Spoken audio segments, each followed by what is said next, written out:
They were there. That's the part that makes it so hard to explain. They fed you, they showed up, they kept the lights on and the cupboards full. By every visible measure, you were taken care of. So why does something in you still feel like it was waiting? Still feel like it knocked on a door that never quite opened? This is not a story about neglect that anyone could see. This is a story about the kind of absence that leaves no mark, except inside you, where it left nothing but marks. There's a specific kind of loneliness that only children know. Not the loneliness of being alone, the loneliness of being unseen while someone is looking directly at you. Your parents were physically present, maybe even consistently present. They sat across the dinner table, they drove you to school, they existed in the same rooms, breathed the same air, shared the same roof for years. And yet, something essential was always just out of reach. Not their hands, their attention was sometimes there.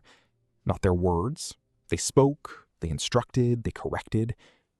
But their presence, the quality of being truly met by another person. The feeling that who you were, not what you did, not how you performed, not how little trouble you caused, actually registered somewhere inside them. That kind of presence was the thing that was missing. And the cruelest part of growing up with emotionally absent parents is that you couldn't name it. You had no framework, no language, no permission to call it a loss. Because from the outside, and often from the inside too, nothing appeared to be wrong. You weren't beaten, you weren't abandoned, you weren't unloved exactly. You were just not quite reached. And a child who is not quite reached doesn't think, my parent is emotionally unavailable. A child thinks, something must be wrong with me. I must not be worth reaching for. That thought, quiet, early, foundational, becomes the stone laid at the bottom of everything built afterward. When did you first decide you were too much or not enough? You adapted. Of course you did. Children are astonishing in their ability to rearrange themselves around what's missing, like a plant that grows sideways toward whatever light is available. Not the light it needed, just the light that existed. Maybe you became very self-sufficient, very early. You learned not to bring your emotional weather indoors, because no one knew quite what to do with it. You learned to process quietly, alone, in the particular silence of your own room. You became competent in ways that impressed adults and isolated you from peers who still needed things you had already stopped asking for. Or maybe you went the other direction. Maybe you became loud, performing, always slightly too much, trying to generate a reaction large enough that it finally couldn't be ignored, testing the threshold of presence with volume. Both responses are the same wound, wearing different clothes. And here is where it quietly follows you into adulthood. You find yourself uncomfortable when someone offers you genuine, uncomplicated care. Something in you waits for the condition, waits for the withdrawal, waits for the moment the attention shifts away, because it always did before. The mind can be reasoned with. The body cannot. You can tell yourself 100 times that your childhood was fine, that you turned out okay, that other people had it worse, that your parents did their best. All of that may even be true. And still, your nervous system remembers something different. It remembers the particular tension of trying to read a parent's emotional temperature before entering a room. The constant low-level scanning. Are they available right now? Is this a safe moment? Will I be too much if I say this? That hypervigilance, that finely tuned antenna for other people's moods and emotional states, it didn't turn off when you left home. It came with you. It operates in your relationships, your friendships, your workplace. It is the reason you are often the first to sense when someone is upset, the reason you feel responsible for atmospheres you didn't create.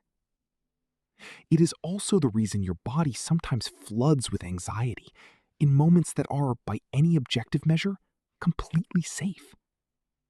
Because your nervous system learned safety and danger from cues that had nothing to do with physical threat. It learned them from emotional temperature, from the quality of silence in a room, from whether eyes met yours with warmth or passed through you like glass.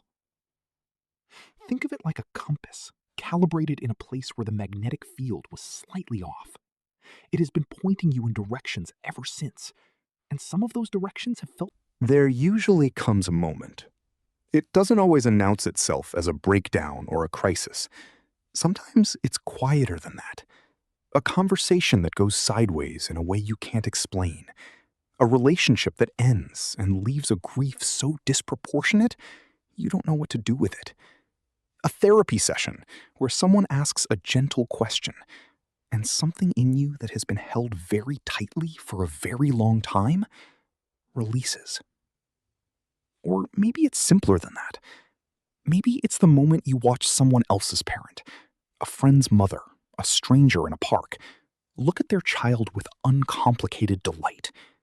Just looking. Just loving. Not because the child performed something or achieved something or made it easy, just because the child existed. And something in you recognizes that.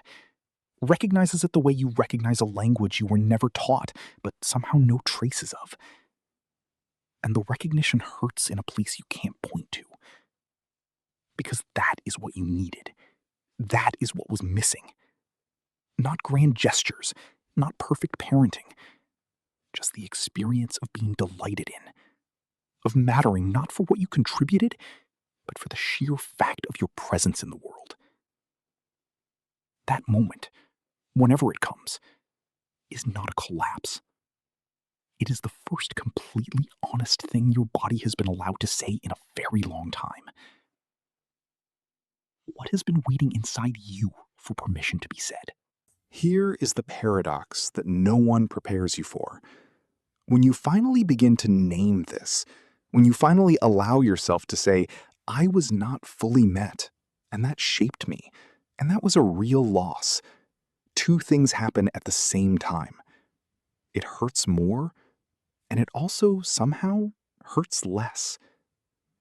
The grief that arrives when you stop explaining away your childhood is real. It is the grief of the child who waited at a door that didn't open.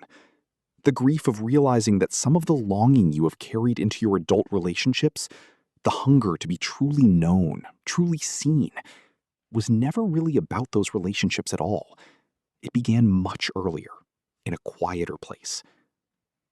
Grief like this doesn't ask you to hate your parents. It doesn't require a villain. Emotionally absent parents were often themselves emotionally abandoned, rivers that ran dry because no one ever filled them. The wound is old, older than you. It was simply passed forward until it arrived at you. And here is where something shifts. Because you are the one who is naming it. You are the one who stopped and looked at it directly. You are the one who said, this stops being invisible here, with me. That is not a small thing. That is, in its quiet way, extraordinary. The new identity that begins to form, slowly, imperfectly, in the space that grief clears, is one that no longer mistakes self-sufficiency for strength, or vulnerability for weakness. One that can begin, cautiously and on its own terms, to let people in.